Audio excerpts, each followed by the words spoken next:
கர்த்தருடைய பரிசுத்த நாமத்துக்கு ஸ்தோத்திரம். தலைப்பு எசேக்கியேல் 17:24. எசேக்கியேல் 17:24 வசனம். பற்று போன விருத்தத்தை தலைக்க பண்ணி. எசேக்கியேல் 17:24 வசனத்தில் ஒரு பகுதி. பட்டு போன விருத்தத்தை நான் தலைக்க பண்ணினேன் என்று வேதம் சொல்கிறது.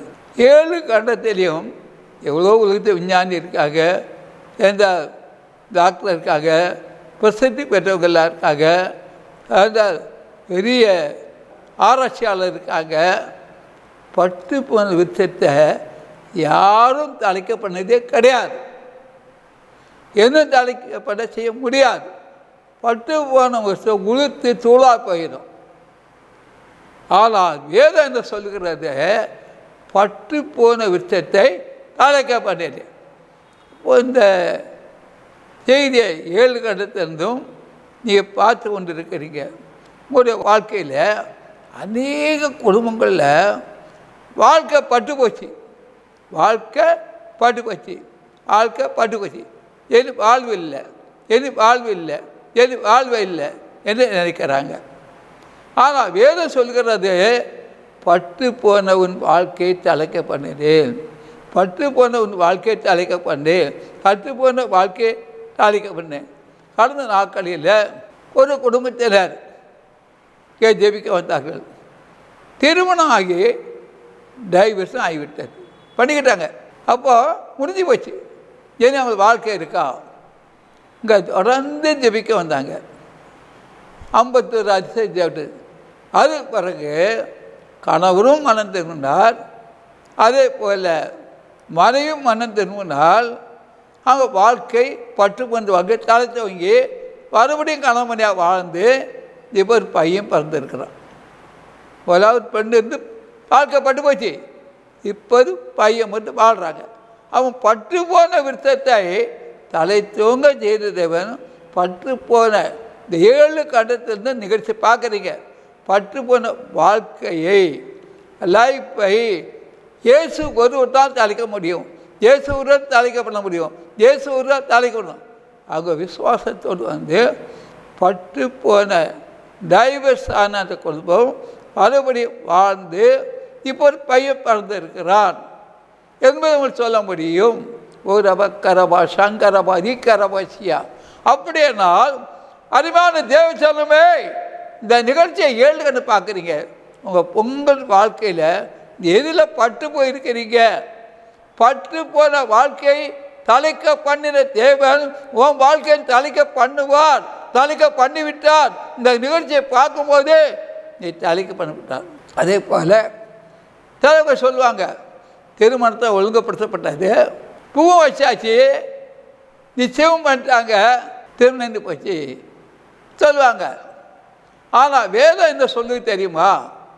எசேக்கியேல் 17:27 பட்டு போன விருத்தத்தை தலைக்க பண்ணி தேவன் உன் பட்டு போன திருமணத்தை தலைக்க பண்ணுவார், தலைக்க பண்ணிவிட்டார் என்பது இது வேத வசனம். எல்லாமே மாறிடும். ஆனால் வேத வசனம் மட்டும் மாறாது, அது மாறாது, அது சத்தியம். மை ஜீசஸ் மைட் லார்ட் என்பதை அறிய வேண்டும். பட்டு போன அதே போல் எத்தனையோ குடும்பம் பூ வச்சுட்டு போயிட்டாங்க, நிச்சயம் பண்ணியாச்சு, நின்று போச்சு. வர உயிர் மூச்சு வருமா?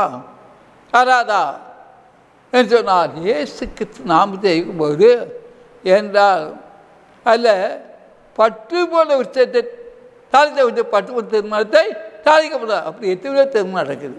பட்டு போல திருமணம் அடக்கி வைக்கிறார், திருமணம் நடக்குது. அதே போல் இங்கே வேதத்தை பார்க்கும்போது 1 சாமுவேல் 1ஆவது அதிகாரம் 10-20 பார்க்கும்போது அவள் போய் வனம் கசைத்து எகு அழுது கத்தை நோக்கி உன்ன பண்ணி தேனின் கத்தாவே தேவரீர் உம்முடைய அடியாளின் சிறுமையை கண்ணோக்கி பார்த்து உம்முடைய அடியாளை பரவாமல் நினைத்தலும் ஒரு அடியாளுக்கு ஒரு ஆண் பிள்ளையை கொடுத்தால் அவன் உயிரோடு இருக்கும் சகல நாளும் நான் அவனை கற்று ஒப்பு கொடுப்பேன், அவன் தலையின் மேல் சவரம் கட்டி என்று பொருத்தனை பண்ணான். அவளுக்கு குழந்தை இல்லை அண்ணாளுக்கு. அவள் பொருத்தனை பண்ணி ஜெபம் பண்ணாள். ஜீசஸ் மைட் காட் என்பது அந்நாளுக்கு கர்த்தர் அவளை கர்ப்பவதியாகி அவள் சாமுவேலை பெற்றாள். அல்லேலூயா, அல்லேலூயா. அருமையானது. அதுபோல் 51 அதிசய பராக்காட்சிய வீட்டில் குழந்தை இல்லாதபடி எண்ண முடியாத குடும்பங்கள் வந்தார்கள். திருமணம் ஆகி 10 விட ஆகிட்டு, 5 விட ஆகிட்டு, 25 ஆகிட்டு. அந்நாளின் கற்பத்தை திறந்தது போல, தேவத்தால் பட்டு போன கற்பத்தை திறந்தது போல அதேடைய வாழ்க்கையில் கற்பம் பட்டு போய்த்து அதை தேவத்தின் புகழும் என்றால் கட்டுப்போன விருத்தத்தை தலைத்தவங்க தேவன் கற்பத்தை தலைக்க பண்ணினார். இது 50 சாட்சி, இந்த ஊழியம் சாட்சி என்பது நான் சொல்ல முடியும். அதே போல் 7 கண்டத்தை நீங்கள் பார்த்துட்டு இருக்கீங்க. ஒரு கண்டத்தில் 7 கண்டத்தை பார்க்குறீங்க. அதே போல் அந்த திருமணம் ஆகி பல ஆண்டுகள் ஆகிடுச்சு. எங்களுக்கு குடும்ப வாழ்க்கையில் கற்பம் தரிக்கையில் பட்டு போச்சு, கற்பவை பட்டு போச்சு என்று சொல்லி மிகவும் கதறி அழுகிற குடிமும் நிறைய உண்டு. கடந்த நாட்களில் கூட ஒரு சகோதரி எனக்கு கற்பம் தரிக்கவில்லை, குடும்ப வாழ்க்கை இல்லை, அதனால் வீட்டில் பல போராட்டங்கள், பிரச்சனைகள், நிந்தனைகள், அவமானம் ஏற்று போக சொல்கிறாங்க. ஏன் கவலைப்படுகிறாய்? பட்டு போன விஷயத்தை தலைக்க பண்ண தேவன் உன் கற்பத்தை திறந்தே செய்வார், திறந்து விட்டார் என்று ஆவியார் சொன்னார். அதே போல் எவ்வளோ சகோதரி ஒரு வாரத்தில் பல பேர் குழந்தை பெற்று சாட்சி சொல்கிறாங்க. இது ஒரு சபை ஊழியம் கிடையாது, இது சுவிசேஷ ஊழியம். ஓ ரபக்கரபா சங்கரபாதி கரபச்சியா, அந்த தேவனை தான் ஆராய்க்கிறோம். அதே போல் அருமையான தேவசனமே இந்த நாளிலே பார்க்கும்போது இங்கே லூக்கால் சுவிசேஷத்தில் 5வது அதிகாரத்தில் 10-24 போகும்போது அதுபோல் மனம் திரும்புகிற ஒரே பாவி நிமித்தம் தேவனுடைய தூதருக்கு முன்பாக சந்தோஷம் உண்டாயிருக்கிறேன் என்று உங்களுக்கு சொல்லுகிறேன். அவர் சொன்னது, ஒரு மனுஷன் 2 குமார்கள் இருந்தார்கள். இளையவன் தகப்பை நோக்கி, தகப்பனே ஆஸ்தியில் எனக்கு ஒரு பங்கை தர வேண்டும் என்றான். அந்தபடி அவன் அவளுக்கு தன் ஆஸ்தியை பங்கிட்டு கொடுத்தான்.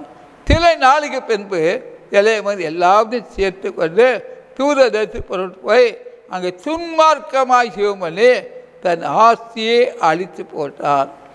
எல்லாவற்றையும் செலவிட்ட பின்பு தேசத்தில் கொடிய பஞ்சம் உண்டாயிற்று.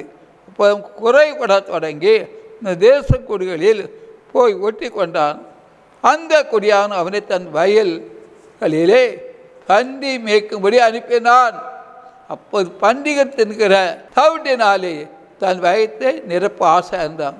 ஒருவன் அதை அவனுக்கு கொடுக்கவில்லை.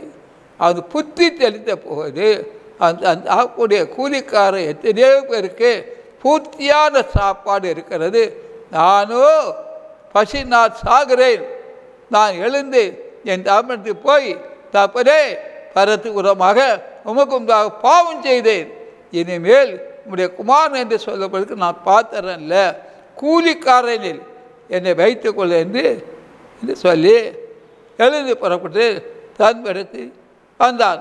அவன் தூரத்தில் வரும்போது அவனுடைய தாப்பன் அவனை கண்டு ஓடி அவனை கழுத்தை கட்டி கொண்டு அவனை முத்தம் செய்து குமாரன் தகப்பனை நோக்கி, தகப்பனை பரத்து விரோதமாக முன்பாக பாவம் செய்தேன், இனிமேல் உங்களுடைய குமாரன் சொல்ல நான் பார்த்தேங்கிறான் என்றால் குமாரன் ஆசையெல்லாம் பங்கிட்டு வாங்கிட்டு போயிட்டான்.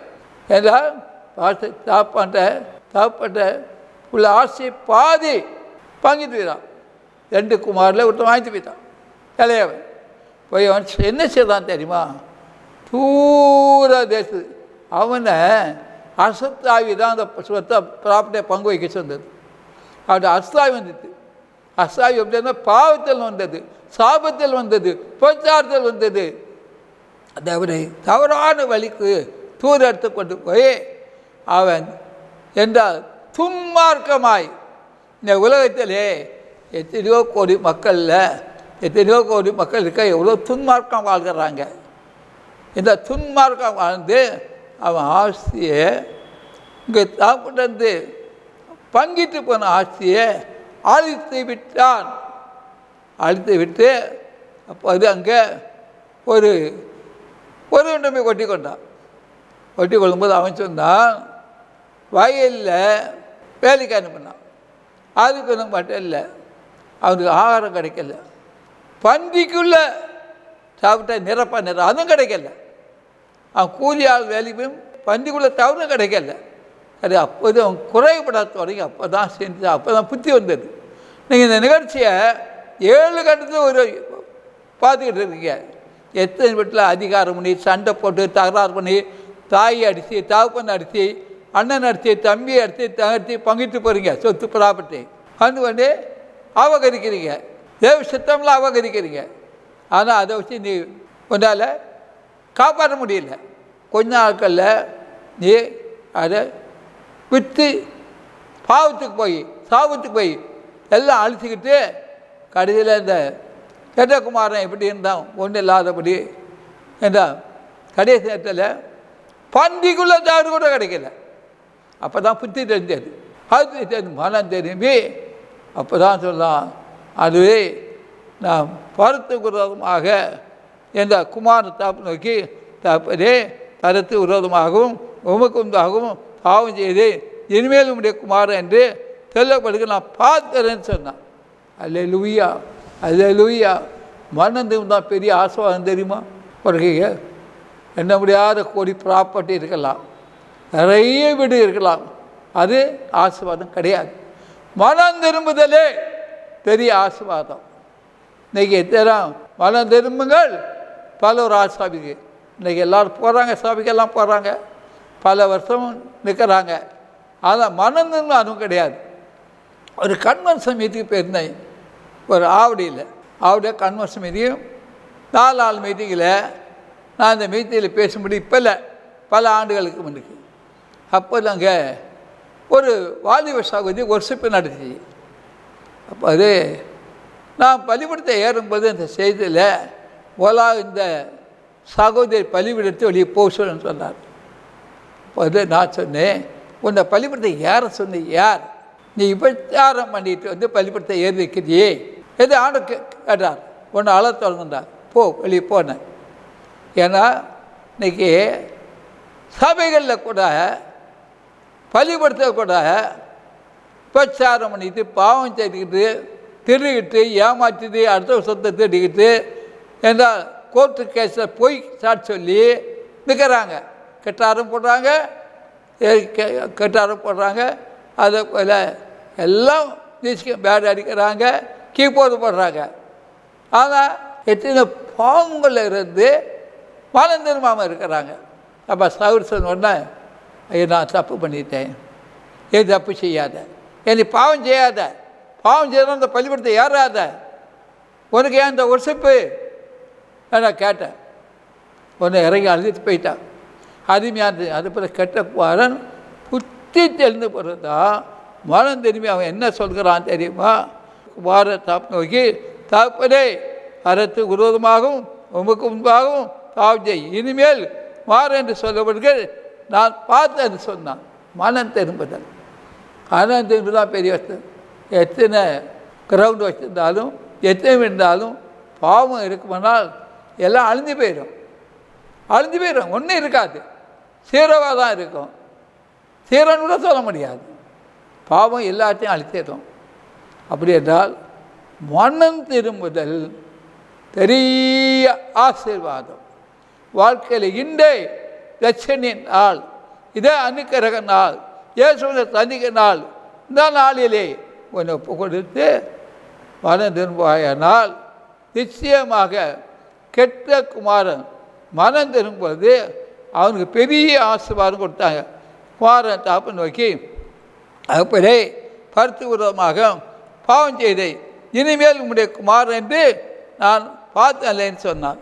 அப்போது தாப்பன் தன் ஊழியக்காரர் நோக்கி, நீங்கள் உயர்ந்த அவசரத்தை கொண்டு வந்து இவனுக்கு கொடுத்து இவன் கைக்கு மோதிரத்தையும் காலுக்கு பாதரத்தையும் போடுங்கள், கொளுத்த காண்டை கொண்டு வந்து அடியுங்கள், நாம் புசித்து சந்தோஷமாக இருப்போம்.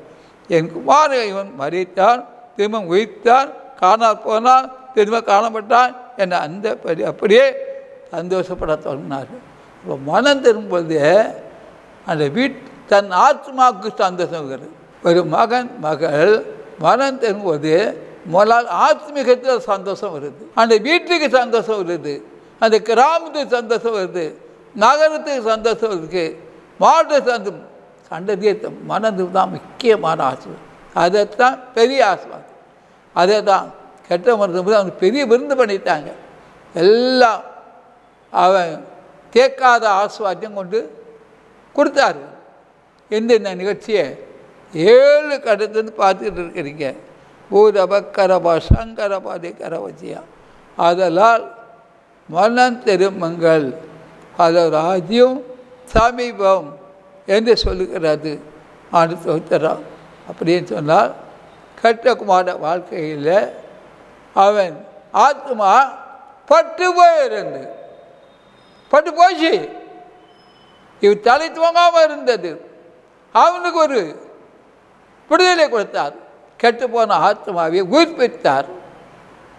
என்றால் துன்மாக்கமாக வாழ்ந்தவனுக்கு, சீர்கேடாக வாழ்ந்தவனுக்கு, பக்தி வித்தியாக வாழ்ந்தவனுக்கு, துயரத்தோடு வாழ்ந்தவனுக்கு இனி எனக்கு வாழ்க்கை இல்லை, நான் துன்மாக்கம் வாழ்ந்து என் ஆட்சியை அழுத்தி விட்டேன், நான் புறாப்பாடுத்து விட்டேன், எனக்கு பண்டிகைக்கு உள்ள தவிரம் கிடைக்கல என்று சொல்லும் பொழுதுதான் அவன் புத்தி தெளிந்து அரண் திரும்பி என்றால் தப்பனுக்கு புறமாக செய்த தவறை உணர்ந்து மனம் திரும்பும் பொழுது அங்கே ஒரு பெரிய ஆசீர்வாதத்தை பெற்றுக்கொண்டான். எது வேதம் சொல்கிறது. இப்போ பட்டு போன ஒரு வாழ்க்கையை எஸ்ஐங்கள் பேர் பட்டு போன ஒரு தலைத்தவங்க வரும். கற்று போன கெட்டவங்குமாரோட வாழ்க்கை தேவன் தான் உயிர்ப்பித்தார், யாரோ ஒருவரும் உயிர்ப்பிக்கலை என்பதை அறிகிறோம். அப்போ உங்கள் குடும்பத்திலேயும் எத்தனையோ வாழ்க்கை பட்டு போயிருக்கலாம், திருமணம் நடக்காது பட்டிருக்கலாம், குழந்தைலாம் பட்டு போயிருக்கலாம், வீடு கட்டாமல் பட்டு போயிருக்கலாம், படிப்பு பெறாத கட்டு போயிருக்கலாம், துன்மார்க்க வாழ்க்கை கட்டிருக்கலாம், பாச்சாரம் கட்டு போயிருக்கலாம், குடியில் கட்டு போயிருக்கலாம், வெளியில் பட்டிருக்கலாம், என்ன பொய் சொல்றதில் கட்டு போயிருக்கலாம். எல்லாவற்றிலும் விடுதலை கொடுக்கும்படி தான் ஆண்டவராக இயேசு கிறிஸ்து மனம் திரும்புகள் கட்டகுமார் நேசித்தபடி தான் அவனுக்கு ஒரு உணர்வை கொடுத்தார். அப்போ தான் புத்தி தெளிந்தது. அது ஒரு புத்தி தெரியலை, உணர்வு வரல. எப்படி வாழலாம், எப்படி வாழலாம் என்ன இன்னைக்கு நினைக்கிறாங்க. அது வாழ்க்கை அல்ல என்றால் மனம் தெரிந்த ஒரே வாழ்க்கை. ஊரப கரபா சங்கரபாதி கரபாதி கரபதியா. அந்த தேவன் தான் உங்களோடு இன்று பேசிக்கொண்டிருக்கிறார். ஆனால் இன்று அந்த விபச்சாரி ஸ்திதியை என்ன அவர்கிட்ட கொண்டு விட்டாங்க. விபச்சாரம் செய்கிற ஸ்திதியை பேசி கொண்டு விட்டாங்க. அவர் என்ன சொன்னார் என்றால் எல்லாரும் கல்லறிய போனாங்க, எல்லாரும் கல்லறிய போனாங்க. அப்போ அவர் சொன்னார், ஏசு சொன்னார், உங்களுக்கு பாவம் செய்யாதவர் கல்லறிய கடவுள்னு சொன்னார். பாவம் செய்ய ஒருவனும் எங்கே இல்லை, எல்லாம் ஓடிட்டான், எல்லாம் ஓடிட்டான், ஒருவன் இல்லை. நீங்கள் கல்லறிய போகிறீங்க, அவர் விசாரிச்சு கைங்கெல்லாம் பிடிச்சி கொண்டு வந்து சொன்னாங்க. பாவம் செய்யாதவர்கள் கொண்டார்கள். இப்போ அந்த விபச்சாரத்தை அவர் சொன்னார், ஏன் நீ பாவம் செய்யாதே என்று சொன்னார். இனி பாவம் செய்யாதே என்று சொன்னார். அப்போ என்ன, பாவம் செய்யாது சொன்னார். எதுக்கு சொன்னார்? மனம் திரும்பும்படி சொன்னார். கெட்டு போயிட்டார். ஆனால் அதை எஸ்ஐகள் பட்டு பொண்ணு விட்டு அழைத்தோக்கி செய்த தேவன் பட்டு பொண்ணு விவசாயத்தையும் தலைக்கப்பட்டார், மனம் திரும்ப செய்தார். இப்போ இந்த நிகழ்ச்சியை பார்க்குறவர்களுக்காக 7 கண்டது பார்க்குறீங்க. நான் ஜெபிக்க போகிறேன். ஆமோஸ் 3:7. அத்தராகிய ஆண்டவர் தீர்க்கதரிசிகளாகிய தம்முடைய ஊழியக்காரருக்கு தமது ரகசியத்தை வெளிப்படுத்தாமல் விக்கிரங்கெல்லாம் உலகத்தில் எடுக்கப்படுகிறது என்று கர்த்தர் சொல்கிறார். உயிருள்ள தேவன் சொல்கிறார். தேவத்தின் வர்றதார் விளக்கால் நிறைய கொடுத்து வச்சுருக்கிறார். எங்கே பார்த்தாலும் விளக்கு இருக்கிறது, ஆவிக்குரிய விளக்கு இருக்கிறது, ஆசீர்வாதம் விளக்கு இருக்குது. எத்தனை கலைகள் இருந்தோ அத்தனை கலையும் பிடிங்க இருந்தார் இயேசுநாத்தில். வலு சர்ப்ப ஆவி வெளியிட்டு போச்சு, விக்கிரத்து ஆகி போச்சு. தேசத்தை முத்திய தலைநகர்லையும் எனக்கு கஷ்டங்கள் வரும். இதை ஆண்ட காட்டுகிறார். உலகம் முழுவதும் கண்ணீர் வரும், கவலை வரும், துன்பம் வரும், துயரம் வரும். யாரும் ஒன்றும் செய்ய முடியாது. நிறைய இடங்களில் கதவு அடைச்சாச்சு. ஒரு தூர இடத்துக்கு போனவர்கள்லாம் கொஞ்ச நாள் திரும்பி வர போகிறாங்க. நிறைய இடுக்கண்களில் தான் வாழ்கிறாங்க. என்றால் உண்மையாக வாழ முடியல, சுத்தமாக வாழ முடியல, என்றால் பசுத்தமாக வாழ முடியாது, இடுக்கங்களில் வாழ்கிறாங்க. ஆண்டுக்கு அடுக்கிறார். ஒரு சந்தோஷமான செய்தி வேண்டுமென்றால் இயேசு ஒருவர் தான் சந்தோஷமான செய்தி கொடுக்க முடியும். யாரை ஒருவரும் கொடுக்க முடியாது. மலவாளன் மலவாள அலைங்கிற போல உங்களை அழைக்கிறார். ஒரு கூட்ட ஜனங்களில், 2 கூட்ட ஜனங்களில், 3 கூட்ட ஜனங்களில், பல கூட்ட ஜனங்கள் இயேசுவை தேடி வருவாங்கள். அதிசய பிறக்காவது அதிசயம்தான் என்பதை அறியாமல் இருக்க வேண்டாம். கூட்டமாக ஜனங்கள் வர்றதுனால நிறைய ஆசீர்வாதத்தை பெற்றுக்குவாங்க. தெய்வ தரிசனம், தெய்வ கிருபை, தெய்வ வல்லமை, தெய்வ ஞானம் எல்லாம் அங்கே இருக்குது. ஒவ்வொரு நாளும் ஆவியானவர் வாக்கு கரகால பெருமூச்சோடு கிரியை செய்கிறார். கலைந்த சேரை எடுத்து வெளியே போடுறது போல, கலைந்த சேரை எடுத்து வெளியே போல கலைந்ததை எடுத்து வெளியே போடுகிறார். அற்புதம் இருக்குது. மணல் சென்னையில் கடற்கரையில் கொஞ்சம் கலர் மாறும். சென்னை கடற்கரையில் மணல் கலர் மாறும். எது கர்த்தர் சொல்லுகிறார். இயேசுட வருகைக்குள்ள அடையாளம் சென்னையில் நடக்கப் போகுது. அதே பார்ப்போம். ஒரு வெள்ளிக்கிழமை நடக்க அடையாளம் பார்ப்பீங்க. ஒரு விருது உங்களுக்கு வேண்டுமென்றால் இயேசுக்கு தான் தர முடியும். வேறு யாரும் தர முடியாது. சிலைகளெல்லாம் கொஞ்ச நாள் பேசும், பயப்படாதுங்க. உலகத்தில் உள்ள சிலைகள் பேசும், பயப்படாதுங்க. ஆனால் வேதத்தோடு பேசும் நீங்கள் இல்லை, பிதாமியான்னு பேசுவார். ஆனால் சிலைகள் பேசும், பயப்படாது. அந்த சிலைகள்லாம் எது பேசினாலும் அது நிலம் இருக்காது, அது முறிந்து விழும். எது கர்த்தர் சொல்லுகிறார். ஒரு குறைவு இருந்தால் இயேசு நிறைவாக்குவார். இதோ நான் புதிய காரியத்தை செய்கிறேன், எப்போதே தோன்றும், நீங்கள் அறியீர்களா? நான் வனாந்தரத்தை வலியும் ஆறுகளேன். சாத்தான் துரத்த முடியுமா? சாத்தான் துரத்த மாட்டான். இயேசுவின் நாமத்தில் நாம் தான் துரத்தணும். இயேசுடைய உயிர் தந்த 7 கண்ட சாத்தானும் அழிந்து போக முடியாது. செபிக்கணும். சாத்தான் அழிந்து போயிடுவோம். கட்டுகளை அறுக்கப்படலாம். அநேக வியாதிகள் இப்போது உடல் உறுப்பு கடந்து போகும். தீராத வியாதிகள் இந்த நிகழ்ச்சியை கடந்து போகுது. வாலிப பிள்ளைகளுக்கு இருக்கக்கூடிய கட்டுகள் அறுக்கப்படுது. கற்பம் தெரிக்கிறதுக்கு கற்பப்பையே கத்தொட்டால் வியாதியிலிருந்து படுக்கையில் இருக்கக்கூடியவர்களை கதை தூக்கி விடுகிறார். அநேக வியாதிகள் தரித்து கடந்து போகுது. என்னென்ன வியாதினால் கட்டப்பட்டாங்களோ அவ்வளோ கட்டை அவுக்கிறார். ஒரு அற்புதம் இல்லை, 2 அற்புதம் இல்லை, பல அற்புதம் செய்து மகனே சந்தோஷமாக இரு, மகளே சந்தோஷமாக இரு, நான் உன்னை ஆசிர்வதிக்கிறேன், நீ ஆசிர்வாத, கலங்காதே, பயப்படாதே, தீயாடை, உன்னை பலப்படுத்தி சகாயம் செய்வேன். நீதிமன்றாங்க. சாத்தான் ஓடிட்டான், விக்கிரம் ஓடிட்டு, பாவம் ஓடுது, இச்சை ஓடுது, பிரச்சாரம் ஓடிட்டு, திருடு போயிட்டு, குடி ஓடுகிறது. ஒரு அபக்கரபா சங்கரபாதி கரபதியா அநேக ஆசுவாதத்தை தந்து உங்களை ஆசிர்வதிக்கிறேன். கர்த்தர் அறிவை தந்தார். அநேகருடைய சரீரத்தில் வியாதிகள் இன்னைக்கு கடந்து போகுது. அநேக சரீரத்தில் கட்டு அறுக்கப்படுகிறது, அநேக பாவக்கட்டு அறுக்கப்படுகிறது, தாபக்கட்டு அறுக்கப்படுது, பிரச்சார கட்டுப்படுது, குடிக்கட்டு அறுக்கப்படுகிறது, மதுபான கட்டு அறுக்கப்படுகிறது. தீராத வியாதிகள் அநேக சரீரத்தில் கடந்து போகிறது. எல்லாம் ஆண்டவர் செய்தார், அற்புதம் செய்வித்தார். தோட்டத்தை மிக உயர்த்தி ஆசிர்வதிக்கப்படுறார். அநேக கதவுகள் ஒழித்து திறந்தாச்சு. ஒரு கதவு இல்லை, நிறைய கதவு திறந்தாச்சு. வந்து கதவை திறந்து விட்டார். எல்லா ஆசிர்வாதத்தையும் பெற்று சந்தோஷமாக இருப்பீங்க. இந்தி கண்ட எத்தனை நீங்கள் என்றுமே காண்பதில்லை, என்றுமே காண்பதில்லை. ஆண்டோட வார்த்தை உறுதிப்படுத்தப்பட்டது, நிறைவேறிட்டு எந்தெந்த ஆசிர்வாதத்தை நீங்கள் தேவ சமத்தை கேட்டீர்களோ அவ்வளவும் கிடைக்கும், ஒன்றும் குறைபடாது. முத்திர மோதிரத்தை அநேக கையில் போட்டிருக்கிற நிகழ்ச்சி பார்ப்பது பாவத்தை விட்டு மறந்தும்போது, தாவத்தை விட்டு மறந்தும்போது, பேச்சாரத்தை விட்டு திரும்புவது, திருட்டை விட்டு மறந்துவது, குடி இல்லை மறந்துவது, மதுபானத்துக்கு அட்டும்போது முத்தமத்தை போட்டு அகனே சந்தோஷமாக இரு, வாழை தந்து இனி பாவம் செய்யாத, விக்கிரகாரம் செய்யாத, திருடாத, பொய் சொல்லாத, ஏமாற்றாத, தத்துவத்துக்கு கொஞ்சம் ஒப்பு கொடு, ஆத்மரி என்று ஆவியான சொல்லுகிறார். அப்படியெல்லாம் இன்று கண்ட எப்தியில் என்று காண்பதில்லை. இன்று முதல் நான் உங்களை ஆசிர்வதிப்பேன் தூக்குறேன். யாருக்க? மனந்திருவங்கள்லாம் இன்று முதல் ஆசிரிப்பார் என்றால் கர்த்தகுமாரன் மனம் திரும்பினான். அவனுக்கு ஒரு பெரிய ஆசீர்வாதத்தை கொடுத்தார்.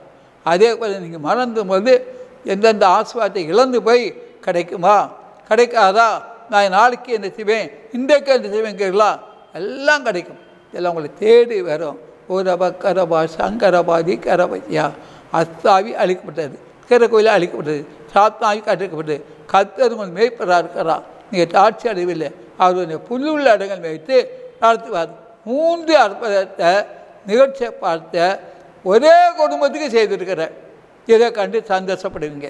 கர்த்தருடைய ஆசீர்வாதம் வீட்டை தேடி வந்துட்டு ஒன்றும் குறைவில்லை, நிறைவாக இருக்கும், நன்மையாக இருக்கும். நான் உங்களை ஆசிரிப்பேன், நீங்கள் ஆசீர்வாதம் வைப்பீர்கள்.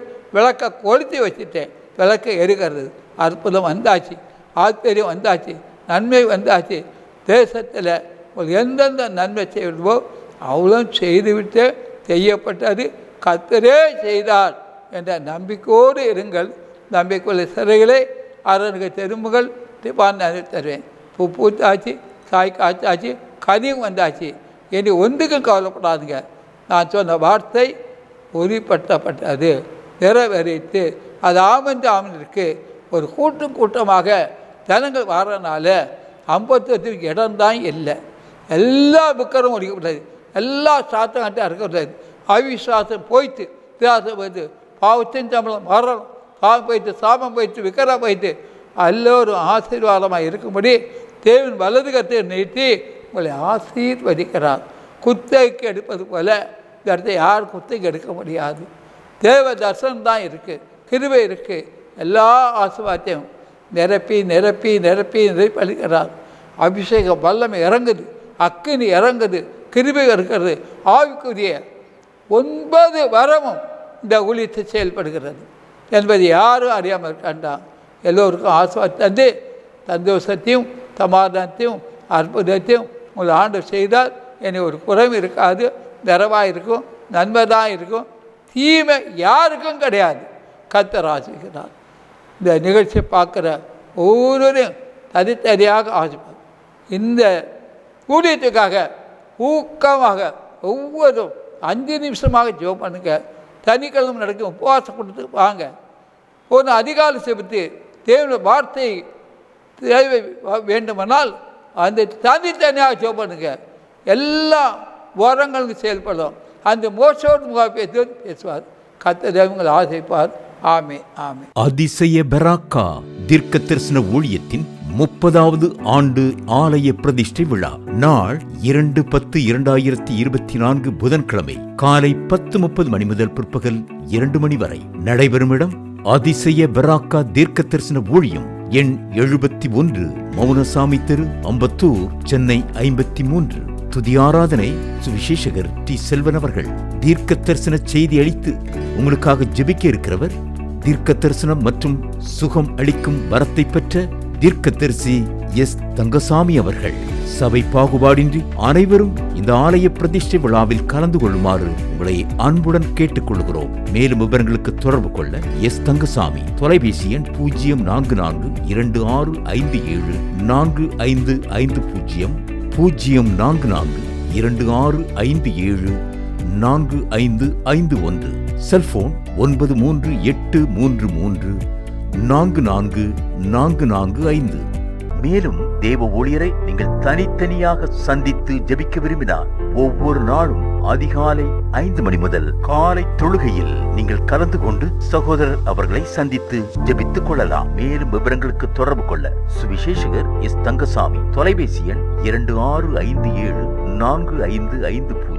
26574551. செல்போன் 9383344445. புத்தூர் அதிசய பெராக்கா தீர்க்க தரிசன ஊழியங்கள் நடத்தும் பரிசுத்த உபவாச ஜெப கொடுகை நடைபெறும் இடம் அதிசய பெராக்கா தீர்க்க தரிசன ஊழியங்கள் 71 மௌனசாமி தெரு, அம்பத்தூர் ஓச்சி.